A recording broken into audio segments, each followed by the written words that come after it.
The Sports Exchange with Chris Bellard.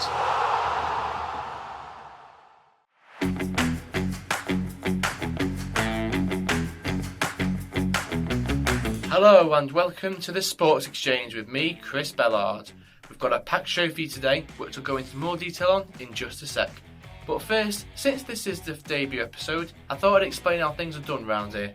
So, each episode will pick 2 or 3 sports to focus on. This could be influenced by a major event that happens in a respective sport, or it could simply be that we haven't focused on that sport before. For each of those focused sports, we'll bring you a discussion on a certain topic from that particular sport, as well as an exclusive interview with someone who has some sort of relation to said sport. Then, at the end of each episode, we'll do a brief roundup of all the major events that took place in that week with a multitude of different sports, so that as many sports as possible get their chance to shine each week on the pod.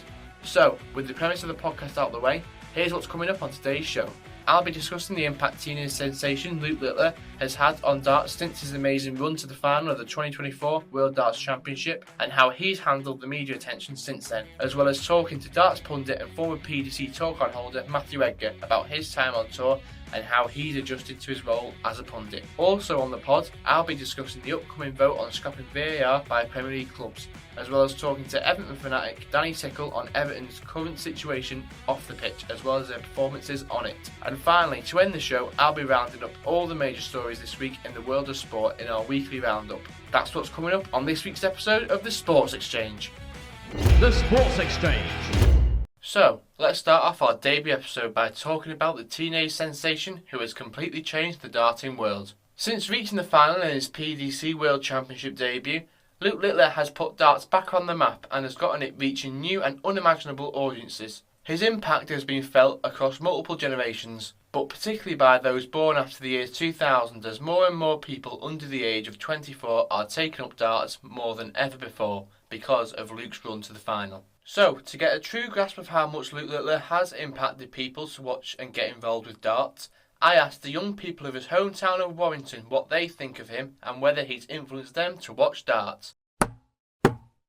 What do you think of Luke Littler? I think that because of how young he is, I think it's very successful how much he's achieved at such a young age.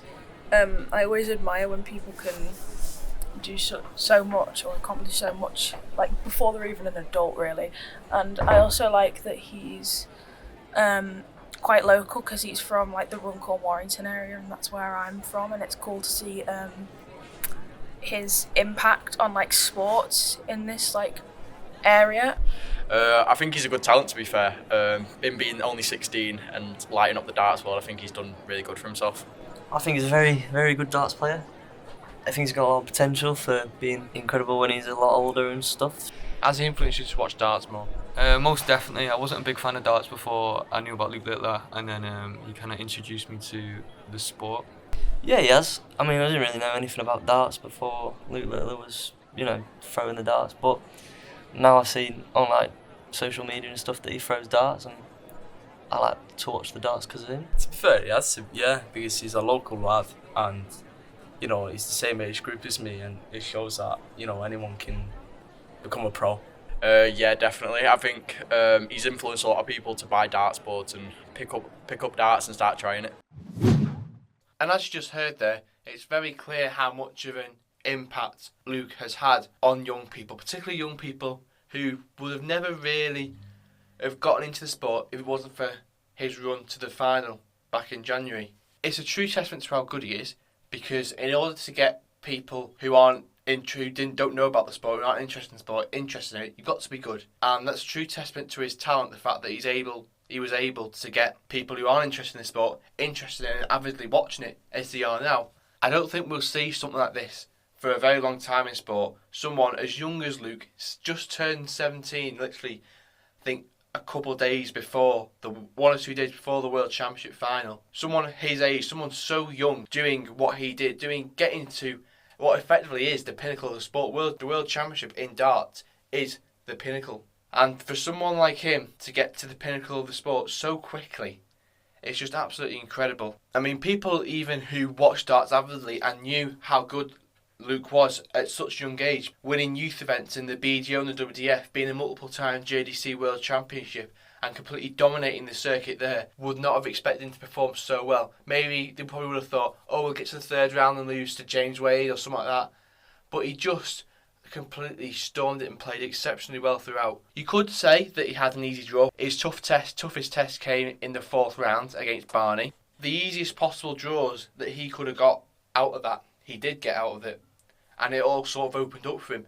But just because it opens up for you doesn't mean you still don't have to perform at a high level and play well to get through those matches, you know, and he did just that. And one thing Luke is really good at, and I think he learned this, he was able to learn this as a youngster, as a 12, 13-year-old, because at that age he wasn't the main youth star that people thought would be the next Phil Taylor.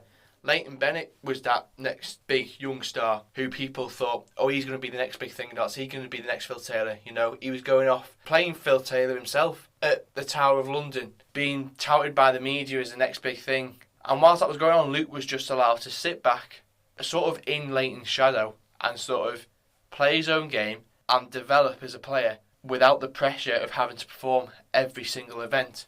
And even now, since this pressure has been brought onto him, he's been able to sort of answer to that pressure and not crumble under it, because since the World Championship he's gone on and won the Bahrain Darts Masters, he's dominated the Pro Tour, he's won Euro Tours, he's now in the Premier League final, won 4 weekly nights, topped the league phase by a mile, and it just seems like there's no limit for this kid, and it's just absolutely incredible. I don't think we'll see this in any other sport for a long, long time.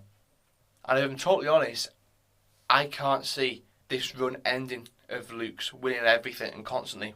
In darts, no one ever thought there'd be another Phil Taylor. But there's a good possibility right now with the way Luke's playing and the way he's just completely destroying everyone and how well he's playing in every single match. I wouldn't be surprised if we do see another Phil Taylor in Luke Littler. And fair play to him, you know, he absolutely deserves it. All the praise he gets and all the attention.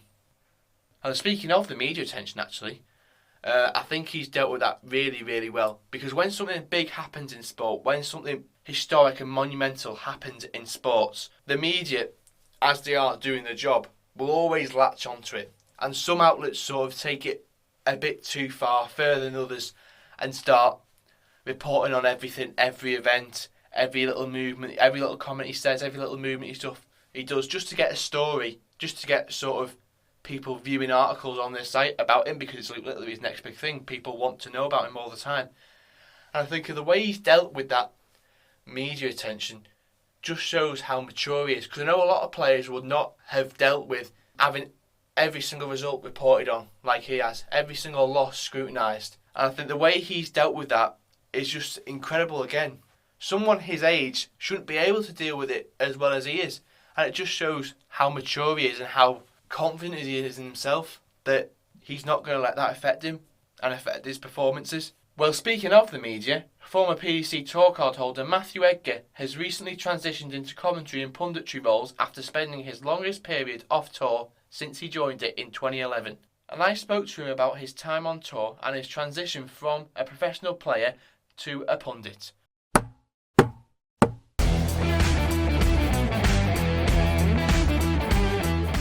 So I'm glad to say today I am joined by former PDC tour card holder, now commentator and pundit, Matt Edgar. How are you, Matt? All good, Chris. Thanks for having me. Right, so the first thing I'm going to ask you is, what made you decide to get into darts and become a professional darts player? Pot luck, really, in regards to actually getting into darts. It was a day out in Blackpool and I just got a sticky dartboard and just played on it so much that my dad got me a proper dartboard, and sort of just spiralled, really. We decided to then start playing darts down the local club, and then the local team wanted me to play for them, and from there you go into your Super League, county, and sort of through the system that existed back then, which we now know has changed with developments of things like JDC, ADC, and the various different systems. But it was what it was said on the tin. People called it a pub sport before, and it kind of did originate from that sort of background before the sort of professional status that now the game is. As a kid, did you sort of find it easy to get into the sport, or did you have some difficulties doing so? As I mentioned there, that the sport's evolved so much that actually when I first got into darts, there wasn't a lot of opportunity out there. It was, you went down your local club, you played in your local leagues, you had super leagues, you had counties, but there wasn't the systems in place now. Things like the development tour that allow players up to the age of 23 years old to play in professional environments against the best of their own age groups. We didn't have that. We did have things such as the county youth system, and even when that was around, the people before me would tell me how lucky I was to have this sort of system in place. But on reflection of that system, we played best of 3, and we had to travel all around the country in order to get that one game of best of 3 at county youth stage. So it really was sort of tough breaking into the sport, and they are barriers to participation that have been totally written out now by the various promoters and companies out there. So obviously you first got onto tour. It was 2011, something like that, was it? 2011, yeah. What was it like, sort of, when you first got onto tour and playing it? Because I can imagine it was a different environment then to what it is now. The actual playing environment itself is very, very similar. The PDC was very ahead of the game in regards to sorting out the playing format. The thing that's changed is the things around it, such as the prize money, the prestige, certainly with the pressure as well that goes with that. And it tends to be all the sort of media facing side that is different. In regards to what the players' experience was of turning up at an event, is very, very similar since 2011 when they introduced the tour card system, where it was just 128 players. The change maybe has come in regards to things like the UK Open qualification. That used to be a bit more open, and I think it used to be a bit more of an open door for good players to be able to come and have that opportunity, where now it's starting to focus on those 128 and that tour card opportunity, which ultimately is what they need to do. They need to really publicise those 128 because they're the tour card holders, and that's probably the only change that I can see that's really been made. Other than that, they've always had these great cubicles and great facilities for playing darts. Obviously you've been on and off the tour sort of quite a few times, sort of yo-yoed between the Challenge Tour and going back to Q School and being on the tour. How is it sort of mentally constantly dropping on, off and rejoining the tour? Because I can imagine having it like that a few times should sort of over time affect you mentally. Not so much really, because the way the tour system works, you've got to be in the top 64 in order to keep hold of that tour card. You've got a 2-year grace period in which to do it. So it's a very, very tricky system really in regards to staying in that top 64. And I suppose at points you sort of expect, unless you're making the World Championships every single year and winning games there, you're always going to be up against it because of how the system works and having to re-qualify for events, which we have seen players in the past have a couple of good years or a good year, and then the year after you're back to zero again and you're starting all over. So until you really reach the top 32, you never really feel fully established on the darts tour until you've got that comfort factor of the top 32 protection, which gives you that minimum spot of the second round of the World Championship, £15,000 guaranteed. That's the same money as winning a Pro Tour event. So as a player outside the top 32, you have to win a Pro Tour just to be level with the players that are already in there. So it never really bothered me that I was going in and out of the tour, just as long as I kept getting back on it was the main thing. So now you've been off the tour sort of a couple of years. I think this is your longest period being off the tour since you first joined it. How do you approach the game now that you've sort of not been on it as much? Honestly, I don't really think I do approach the game, to be honest. Before, I was a dart player who did other interests on the side, and now I think I've completely flipped it in the fact I do other interests. I'm a dart player on the side. So I really don't, I mean, some of it comes down to injury and personal circumstances, to the fact that I can't really practice and prepare and play the way that I would want to. So ultimately I can't get too invested in something, because that's where the mental side comes in.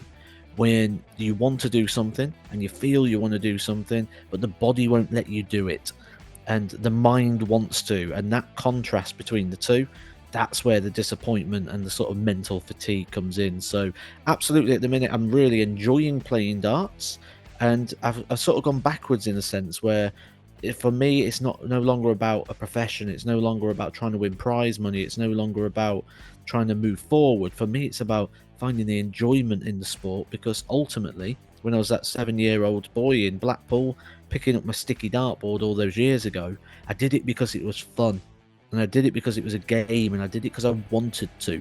And when you become a professional, you lose that. It's no longer what you want to do. You do it because you have to do it, and you win because you have to win.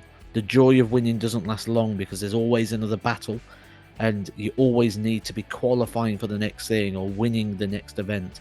And with that, I'd say right now I'm probably the happiest I've been within the sport for quite some years. Where do you sort of see your playing career as such going over the next couple of years? Because I know you've spoken about wanting to play Lakeside and qualifying for Lakeside this year. I know I think you still sort of have ambitions to at some point maybe perhaps get back onto the tour. So where do you sort of see yourself going playing wise? I honestly don't have an answer for that, and I mean that absolutely as honest as I can be.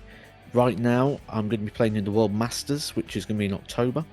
I'm hopefully going to be playing at Lakeside around Christmas time, which again will be great to have that sort of preparation around the Christmas time for a big event. It'd be lovely again to really be focusing on my darts during that period of time. For me, it takes a lot of work to be able to get ready for an event. That is treatment in regards to the build up to that in order to help the nerve in my arm.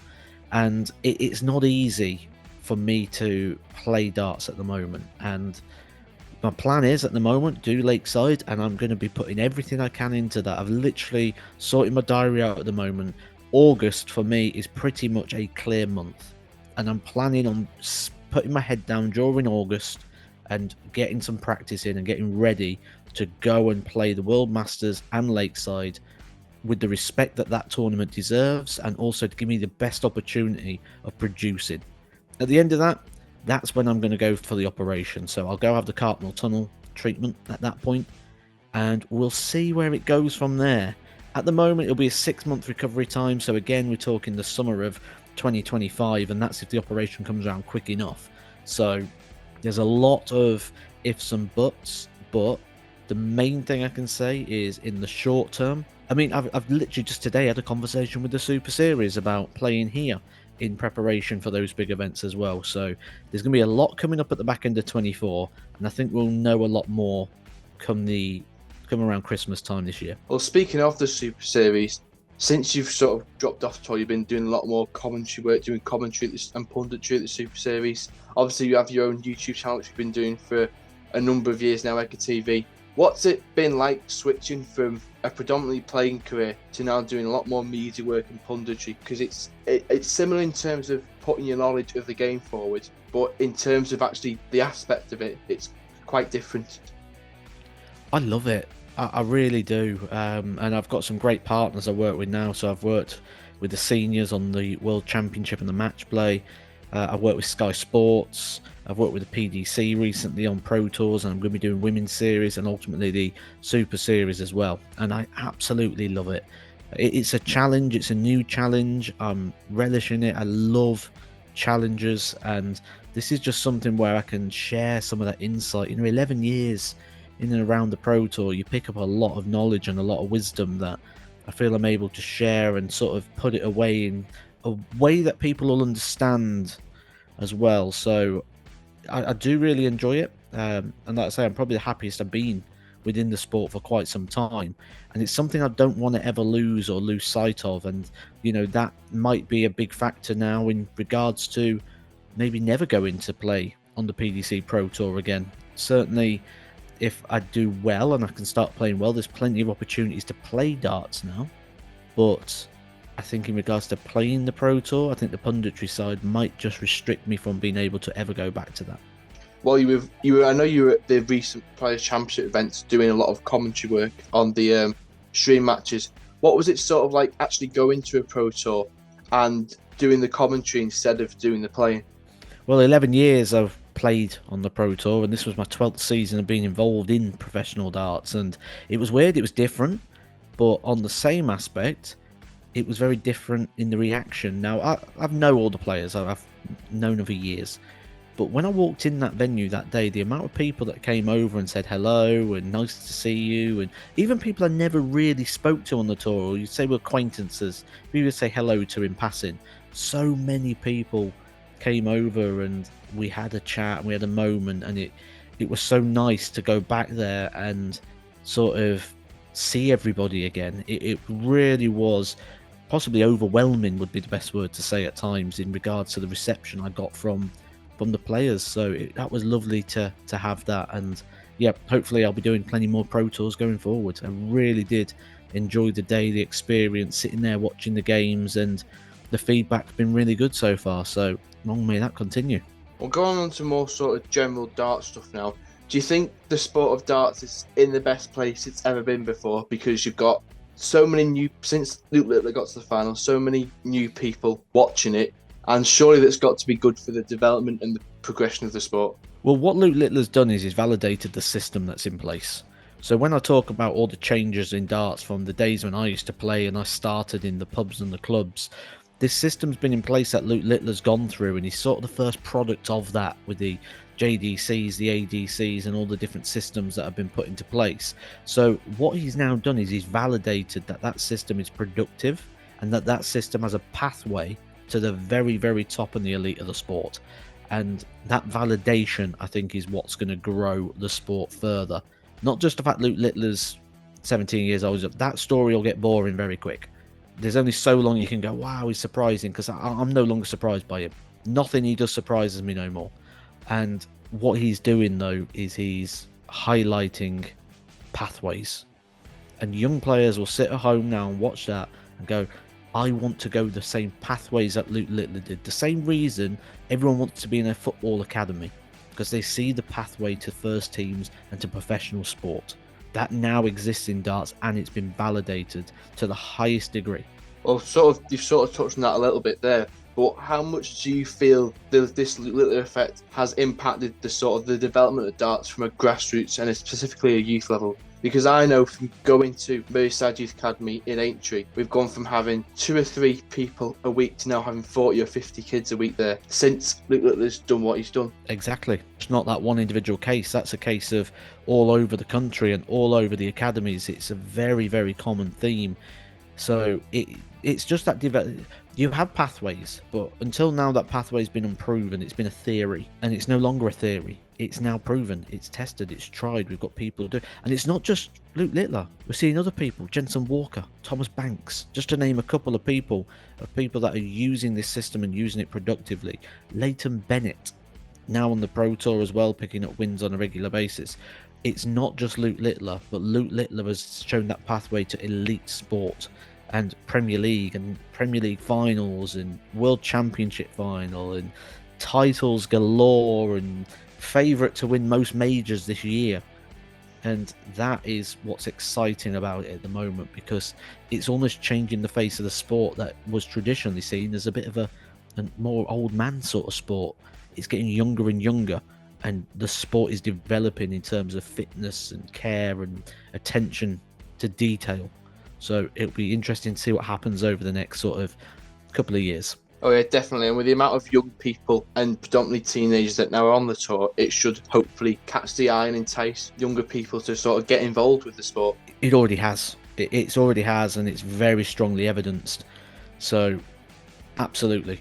I can only see it growing. So more on the young players on tour. Do you think the tour sort of caters now for more younger players and older players? Because it seems like there's an event every single week. In some cases now, there are Players' Championships on Monday, Tuesday, Euro Tour qualifiers on Wednesday, then Euro Tour Friday to Sunday. Do you think the schedule changes and the Pro Tour sort of becoming more professional with the amount of events that are being put on every single week? Do you think that sort of caters to more young people than it does to the older ones? It caters to the elite, because actually, if you look at some of the lower down players, sometimes they're not playing darts for 6-7 weeks. So the scheduling is tough for the players at the top, but I think it's tough for the players at the bottom for the opposite reason, in regards to maybe there's not enough darts for those. So maybe what we need to see is just a little bit more in regards to the leveling out of the calendar,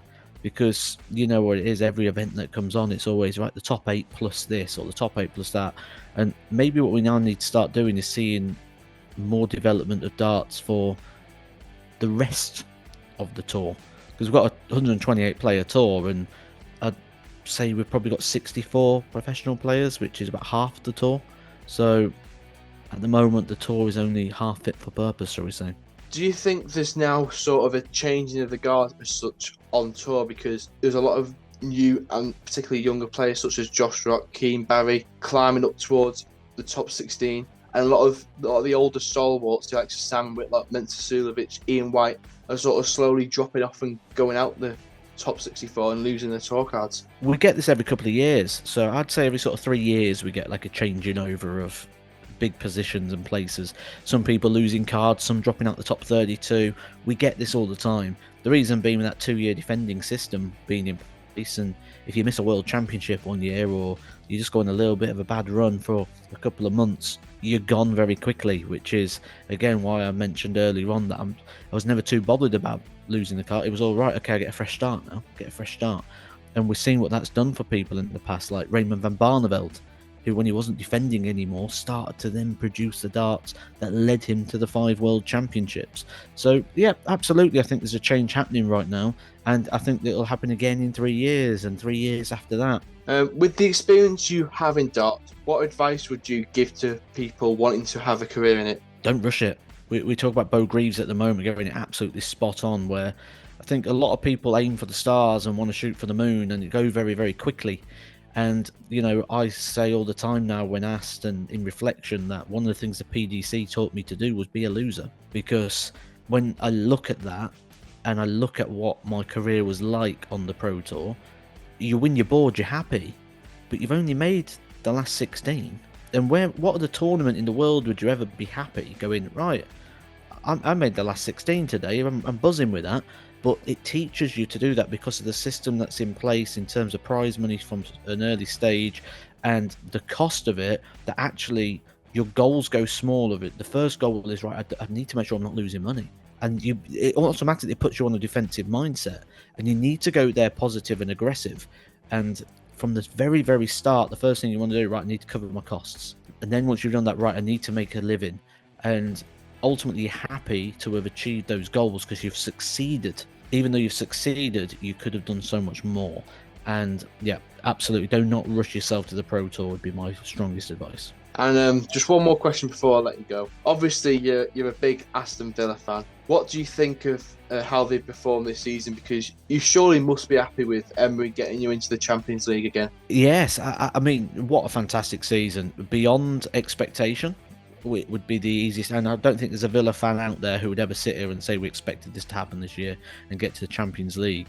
I think you look at the squad we've got, and I think that tells you everything you need to know in regards to, are we ready for the Champions League? The answer is absolutely no, not got a chance. We could see in regards, look at the bench, it's just full of kids that have never really played Premier League football. We do not have a squad, we have a team, we have a good team, but when injuries come, problems arise, and it's going to need to be a big summer. It needs to be a big summer, or there's going to be, could be a very, very long season trying to compete in the Champions League and the Premier League. And when that happens, ultimately revert back to type, and you go back to being a mid-table club again. And you know, we've seen teams get very close to breaking into sort of that regular Big Four status, and the thing that lets them down is squad, and we are bare thin.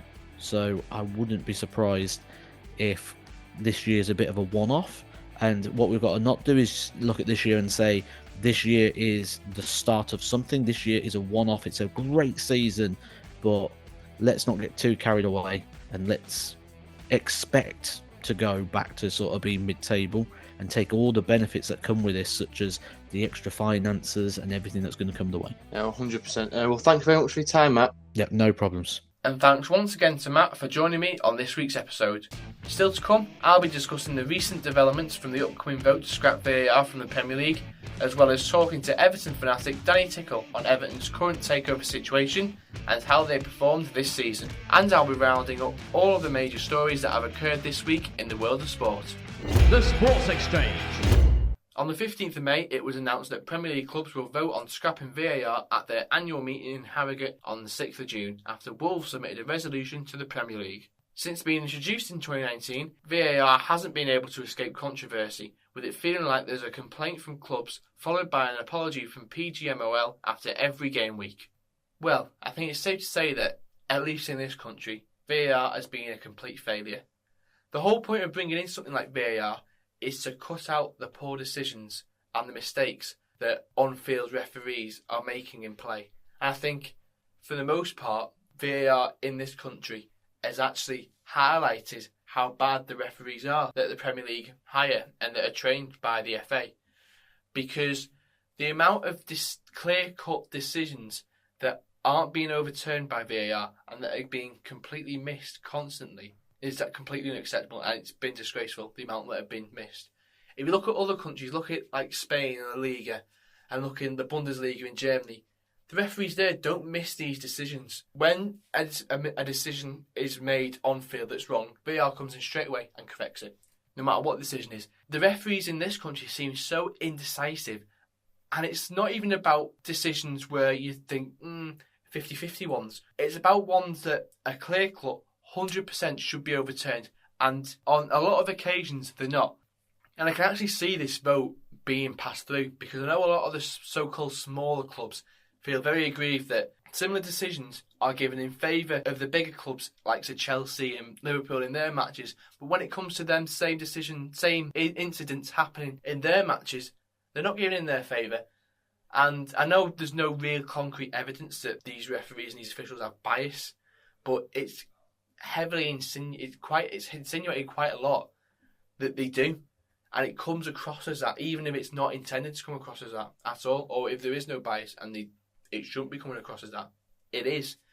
And I think, especially with all the complaints, I think the Forest tweet this year after the Forest Everton game was the tip of the iceberg. The statement, albeit, was very unprofessional and very damning and completely wrong in how they portray their views in that tweet. I think it showed that a lot of clubs now have completely lost trust in it, because it's not only affecting them financially in the placings they get, but it's also affecting how many points they get. They're losing points because of certain VAR decisions that shouldn't be going against them.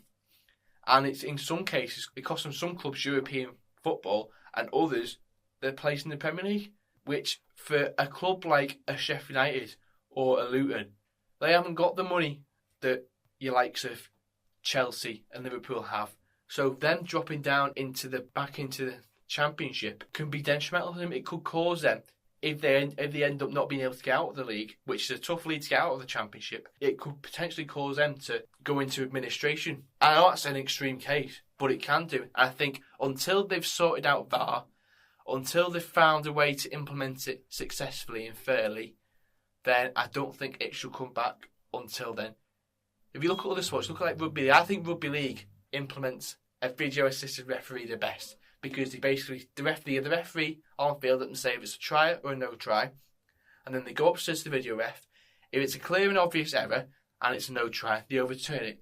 But if it's a 50-50 decision, then they go based off the decision that the referee gave on the pitch. And I think something like that also gives a lot more power to on-field referees. And I think if you give more power to on-field referees in that sense, it alleviates, in a way, the controversy behind some of the decisions in this league, because it's sort of like, well, the referee's decision is found on the pitch. That's just it, like it used to be before VAR came in. And I think until something similar like that is implemented and is done successfully, I don't think VAR should come back in this country at all. Well, speaking of a club who certainly feel they don't get any VAR decisions in their favour, Everton have managed to defy these poor decisions against them, as well as a combined 10-point deduction to finish 15th in the table, a whole 14 points ahead of 18th place Luton. However, their issues off the pitch are far from being resolved, as their proposed takeover by 777 has been going on for 8 months, with still no sign of any solution. The latest update comes from Alan Myers, who is a very reliable source when it comes to Everton, and states the following. Everton majority shareholder Farhad Moshiri has extended the agreement with 777 partners to take over the club until the 31st of May. Moshiri had some doubts over the deal, which has taken 8 months so far, but 777 have been given until the end of the month to close the deal. I think as an Everton fan myself, and I know from talking to other people who are also Everton fans, I think it's best for the club if we move on from 777. I don't get Moshiri's obsession with them, because it's clear from what they've done with Standard Liège in Belgium, not paying the players, not paying off the debts there. What they've done to Hertha Berlin, taking them from a team that competed regularly for Europe each season, and most of the time actually got into Europe, a very historic club, taking them from that position all the way down into mid-table in the second Bundesliga. I think it's clear that they're not going to steer the club in the right direction. I know there was rumours also of them selling off the stadium and then having us rent back, which is absolutely ridiculous considering we've effectively lost points because of this stadium, you know, and then to just go, oh, we'll sell it and rent it out is absolutely ridiculous. It basically means losing all these points was for nothing, because you want to stay, as a Premier League club, you want a stadium that you own. You don't want to rent out a stadium to someone else. I think even the fact that they haven't paid off the loan to MSP yet, who I believe can take control of the club if they don't pay off the debt to them. So, which could end up being a good thing, because they could end up selling their stake on to someone else who could come in and make the club successful again and bring us out of the debt we're in. I think at this point, Moshiri's fell out of love with the club. He doesn't really care about it. He's got no money. He's losing it constantly on it. He just wants it. He needs to sell it now. He needs to get it done quickly because it's gone on for far too long. I think we're at the point where, because of how high our expenditures are, I won't be surprised if we go into administration by the end of the year, or even before then, because we've clearly got no money. We can't spend money on transfers anyway until we sell. I know, because we could still break FFP rules again by buying other players, but I also don't think we can buy players because we haven't got the money. You know, I think Kevin Thelwall said the other day the only way we're going to buy new players this season, next season in the summer, is by selling ones off. I hate to admit this, but I think selling the likes of Branthwaite and Onana, as much as I'd like them to stay, I think selling them off for big money, if the right price comes in, I think it would benefit the squad more selling them off, because not only would we be able to stay under FFP rules, we'd be able to bring in more players, because at the moment there could be a scenario next season where we're only playing with a starting 11 and have youth players on the bench. You know, that's a possibility where we could have just like 6 or 7 subs, maybe even less, of just purely youth players, and have the senior starting 11. And then if one or two of them senior players get injured, then you're basically playing with half an under-23 team. And in the Premier League, that's not viable. You're going to get relegated like that.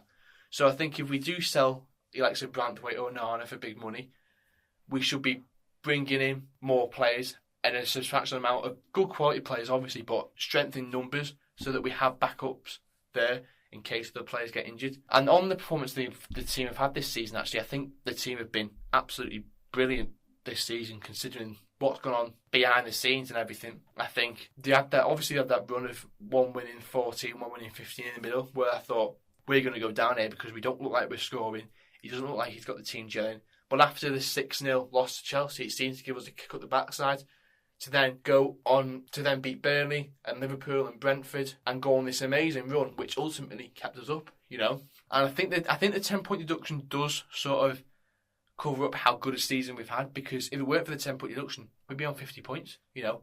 We'd be closing in on the top 10. And yeah, I think if we can keep the bulk of the team in the off season, we should be all right next season, because I think the clubs coming up will be more of a threat. I think Leicester will be a threat again next year. I think Ipswich will be a better version of Luton. I think because the clubs used to be in the top, like they've experienced being in the top 5 before, they'll be more savvy about it and know what they need to do to stay up.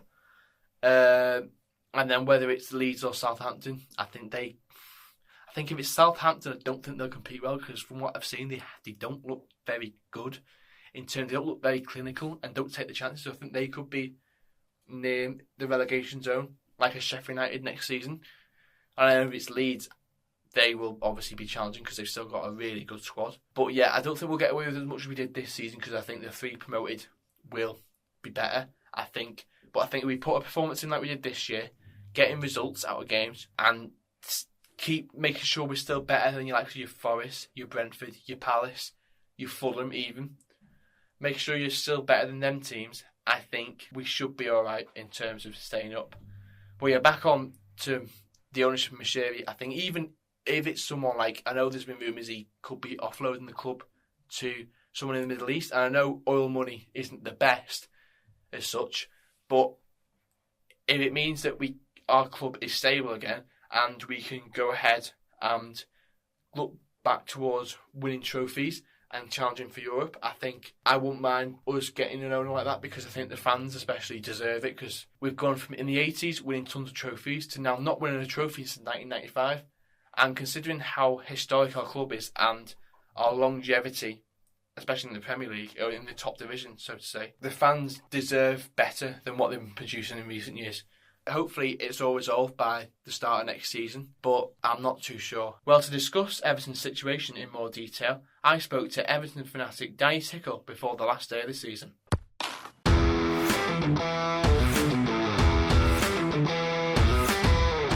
And I'm glad to say today I'm joined by Everton fanatic Danny Tickle. How are you, Danny? I'm very good. How are you, Chris? Very well myself. So how does it feel to go into the final day without the stress of battling relegation like last year? It's absolutely amazing.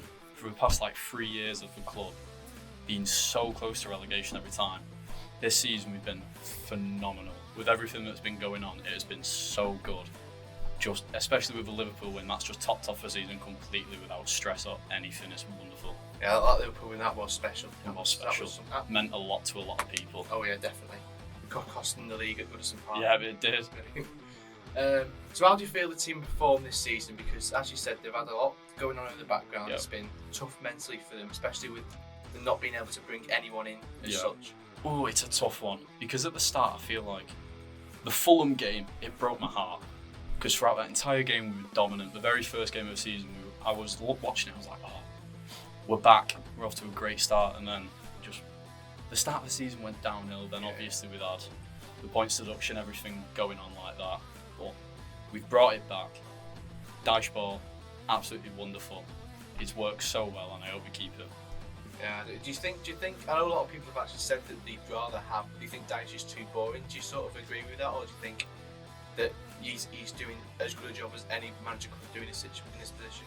He's doing as good a job as anybody. I feel like he needs to be more boring, personally, because with Dyche's style of managing, it's 4-4-2. That works great with every team that he has, and we've got the players and the players' ability to be able to do that. But obviously, he wants to try new things. Players want to try new things. So I feel like he needs to be more boring, but with the job that he's done this season, I'm quite happy. And do you think the 10-point deduction sort of helped you perform better throughout the year because you got it so early on? And do you think it helped the mentality of the players sort of go, we've got our backs against the wall, it's sort of us against the world now, we just got to push through? I feel like it was 50-50, because for the first few games after the deduction, it was like, oh, we're going down here, boys, I can't be bothered. But then the other 50%, oh, we've got to step up, we've really got to step up. And after we started winning, drawing, few close calls, we won't talk about the Chelsea game because that wasn't our best performance. Shocking. But after that, we've been great. So consistent. I love Dominic Calvert-Lewin. He's now back in business. And speaking of the 10-point deduction, do you think the Premier League have sort of acted quite harshly when handling the FFP charges? Because I know Richard Masters, the head of the Premier League, he wanted to dock 17 points off combined charges. So do you think it's unfair of him to do that? See, if we broke rules, we broke rules. But 17 points wanted to be deducted and you come with 10. That's the most in Premier League history. And there's clubs like City, Chelsea. There will be other clubs out there we've not heard about. And City's 115 charges that have just had nothing done. I feel like it's quite unfair. But if we have broke rules, and fair enough for the Premier League, we've picked up on it, we shouldn't be cheating. If we have 10 points, I think it's too unfair. Well, speaking of City and Chelsea, do you think the Premier League sort of favours certain clubs more so the traditional big six clubs, because they've got points from Hughes and Forest, yet they've not chased up any charges for Chelsea and City, especially with City having 115 charges and Chelsea almost selling business themselves to get off the hook? Mm-hmm. I feel like it's very unfair because obviously what you've said is spot on. They are completely breaking the rules and nothing's been done about it, so I believe that it's very unfair, and they are traditionally sticking with the big six. We want Premier League to be known as the best league in the world, but I think with this much corruption, I don't think it can ever be known as the best league in the world. So in terms of the current takeover, obviously this whole thing with 777 has been going on since September. They agreed, Farhad Moshiri, the owner, agreed a deal then in principle, and it's taken 7 months for the Premier League to sort of vet them out and all that. What's your sort of feelings towards this? Because it's sort of like it's getting to a point now where Everton could potentially go into administration and possibly cease to exist. Yeah, I really hope it comes through because Everton as a club, a lot of history. So much rich history playing in the Premier League, playing in the top tier of football for so many years. It'd be such a shame to see my club that I've grew up watching just ceasing to exist at all. So I really hope that we don't go into administration. Really hope 777 pull through, although they have got obviously the fraud charges as well. So really, really, really hoping that the deal can come through. Yeah. Obviously, there are hopefully other backers as Yeah, well. hopefully. Who might come in. I know that Everton have been pushed on to clubs from the Middle East and Yeah. Qatar, especially, who come in. MSP, Yeah. who look to, who could potentially, I think they could potentially seize half the club if Yeah. 777 don't pay them out, which they haven't done yet. That could help in terms of them selling their stake on them, makes it go quicker. It could help with a lot of money getting into the club as well. Obviously, we all joke about, oil money, Yeah. the big clubs like City getting all that money to buy the players, but Newcastle as well. Newcastle as well. Although they haven't spent as much, City have spent quite a lot. I'm Yeah. really hoping that we do get an owner, no matter who they are, as long as they have a passion for football, a passion to help the club, because we've been struggling for the past few years. That's fine by me. So do you think the current owner, Farhad Moshiri, has sort of destroyed Everton since he took over in 2016? Because we've had, I think since then, Everton haven't sort of done anything. They had a good that season, they had a good first season with Koeman, but then after that it just dropped off. No European football whatsoever. Battling relegation near enough every season now. They've not been the same since he's took over at all. I feel like it, once again, it has to do with the money coming in. Because in the world of football, you need the money. You need to buy top-end players or up-and-coming players such as Jarrad Branthwaite. He's been class this season and he's 21 and he's doing wonderful. So if we got some more money, we wouldn't have been struggling with relegation and other things. Obviously, you can't blame the owner themselves. He's had a very big part to play in it, but you also have to take the players and sometimes the managers into account about their passion for the badge. Oh yeah, definitely. It just doesn't seem like he's bothered. He doesn't seem like he's bothered at all. I mean, you don't even see. I mean, I think that the other week was the first time he actually went to an Everton match in. I think years. it was because we were safe. He knew that he wouldn't get any backlash at all. Yeah. Going back to the players, who do you think this season has sort of performed the best? Because there's a few who have stepped up this season. Probably say notably, especially Jarrad Branthwaite, James he's been Tarkowski, who's amazing. been really good. The midfield, Decore and Idrissa Gueye have been pretty solid. Personally, I'm going to have to go with Jarrad Branthwaite. He has been the shining star this season, especially working with Tarkowski. That partnership has been absolutely amazing. There's obviously been some inconsistencies, but everybody makes mistakes. He's only a young player. But for them to have the second most clean sheets out of the defending pair, it's just great to see a young lad like that just playing football, obviously having a clear passion for the club, and he's shone this season. Oh yeah, definitely, especially after coming off a loan from PSG, Yeah. PSV, sorry, and then completely different league, the Dutch league. It's a lot more open and a lot easier to play in, so to speak, than the Premier League. I'm just glad we've given him a chance Oh, because definitely. he's really proven himself. There's also other players, like you said, Decore, pivotal this season. His just ability on the ball. You can't really compare him to the likes of De Bruyne a few years ago or anything like that, but he has been great for Everton this season. He just He just seems to do everything. Yeah, creates chances, does all of that. So which player would you say has been the most underwhelming, so to speak, this season? Because there's been, I know they've all stepped up with the points deduction, they've all had to perform, but there's been a few times where you've looked at someone and they've sort of thought they should be doing better in their position. I'm going to have to go with Dominic Calvert-Lewin. It hurts me to say it because he was my favourite player when I was growing up. Just seeing him on the ball when he was younger, it was wonderful, but the series of injuries and everything that's been going on with him, I'm at 24 or 25 game stint without a goal. It's just a shame to see his confidence drop, but I'm glad he's got a goal back. He's got 4 goals now? I think it's like 5. I think it's 4 or 5 5, goals. yeah.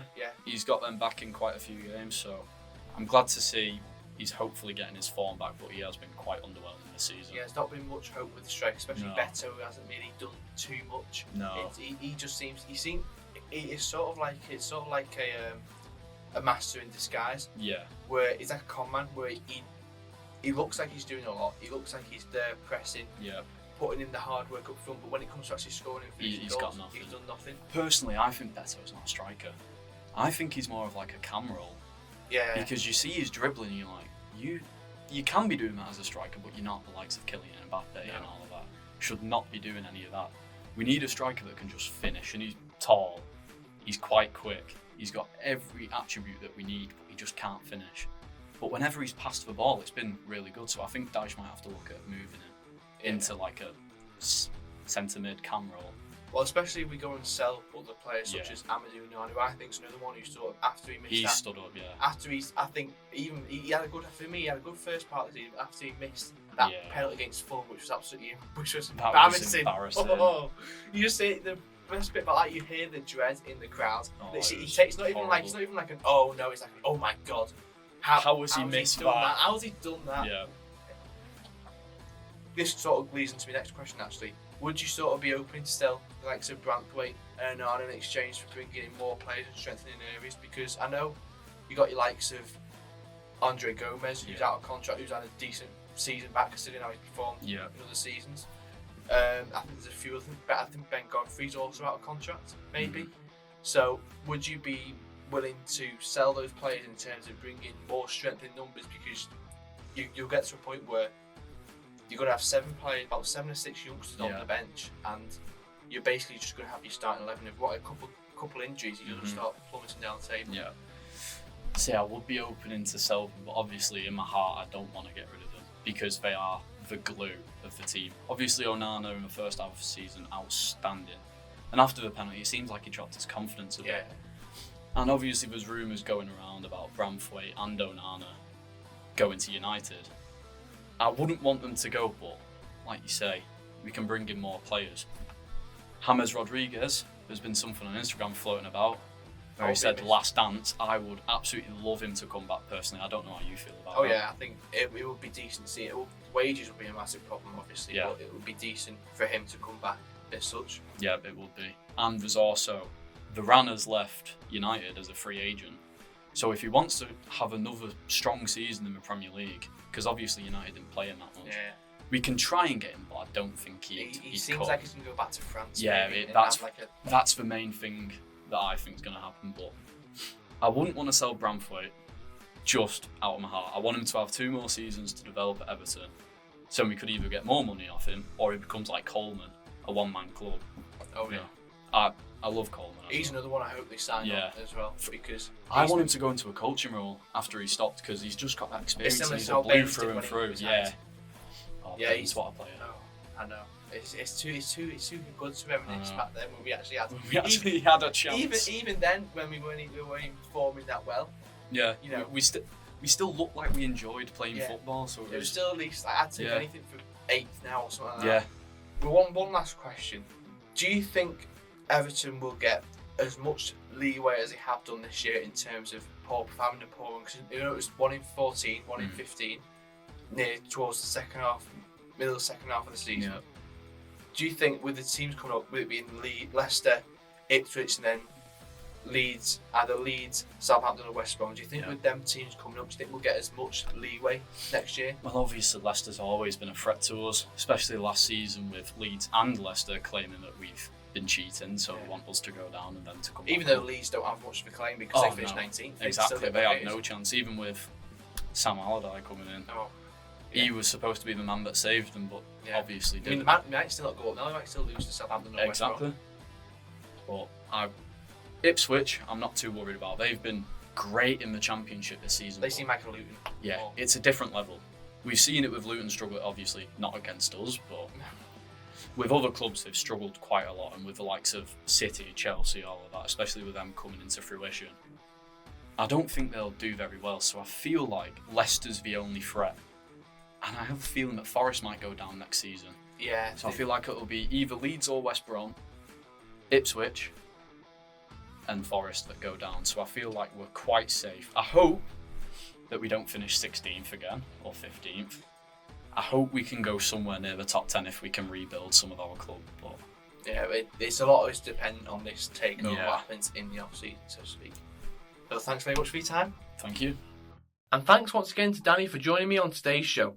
Still to come, I'll be doing a roundup of all the major stories from this week in the world of sport. The Sports Exchange. So let's start off this week's weekly roundup in the world of golf, where Xander Schauffele birdied the last hole to avoid going into a playoff with fellow American Bryson DeChambeau. Schauffele broke the course record on the first day, where he shot a round of 62 to break the previous record of 63. This was then equalled by Irishman Shane Lowry just a day later, who narrowly missed a birdie putt on the 18th to set a new record of 61. However, the event was marred by the death of John Mills, who was working security at the event after he was struck by a shuttle bus, and the arrest of world number 1, Scotty Scheffler, after he misunderstood the new traffic situation at the event following the death of Mills. In tennis, Alexander Zverev is the form man going into the French Open, as he prevented an all-Chilean final between Alejandro Talibo and Nicolas Jarry by defeating the pair in the semi-final and final respectively to lift the men's Italian Open title. And on the women's side, Iga Swiatek continued her dominance of the women's game as she comprehensively defeated her two main French Open rivals, Coco Gauff and Aryna Sabalenka, to take the crown in Rome. And speaking of the French Open, qualifying for the second major of the year got underway on Monday in Roland Garros, where 2018 and 2019 men's finalist Dominic Thiem, who for some bizarre reason wasn't given a wildcard to the main draw, got through his first match 2-1, despite losing the first set to Italian Franco Adjumeno. Rugby League now. And both the men's and women's Challenge Cup finals are set, as on the men's side, the Wigan Warriors thrashed Hull KR 38 points to 6 in Doncaster to set up a final at Wembley with the Warrington Wolves, who similarly destroyed the Huddersfield Giants 46 points to 10 in St Helens. And on the women's side, the final is going to be between St Helens and the Leeds Rhinos, as Saints battered York Valkyrie 32 points to 2 in Doncaster, and Leeds defeated the Wigan Warriors 34 points to 20 in St Helens in what ended up being a much closer affair. Both finals are to be contested at Wembley on Saturday the 8th of June, with the 1895 Cup final also taking place on that day, with this year's final being contested by Wakefield Trinity and the Sheffield Eagles. In cycling, Slovenian Tadej Pogačar extended his lead at the top of the Giro d'Italia overall standings to 6 minutes and 41 seconds over British rider Geraint Thomas as he romped home to victory to take stage 15. And with only 6 stages left, it's almost a certainty that Pogačar will win the first Grand Tour of the year. And finally, a bit of happy news which will certainly please our Welsh listeners from the world of table tennis, as teenager Anna Hersey became the first Welsh player to ever qualify for the Olympic Games in table tennis, as she came through a tough European qualifier last weekend to book her ticket on the train to Paris. She's also the first British player to qualify for the Games in table tennis, although that's highly likely to change once England's Liam Pitchford gets his spot through the world rankings. So a nice wholesome one to end off there, and obviously congratulations to Anna for qualifying for her first Olympic Games.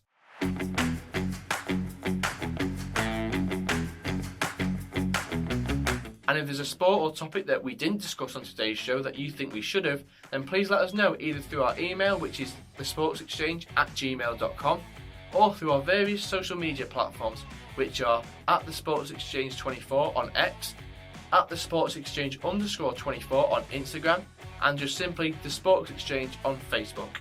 So that's it for the debut episode of The Sports Exchange. Be sure to join us next Thursday, where we'll be discussing all the latest major stories in the world of sport and exclusively interviewing the people that surround them. Bye for now.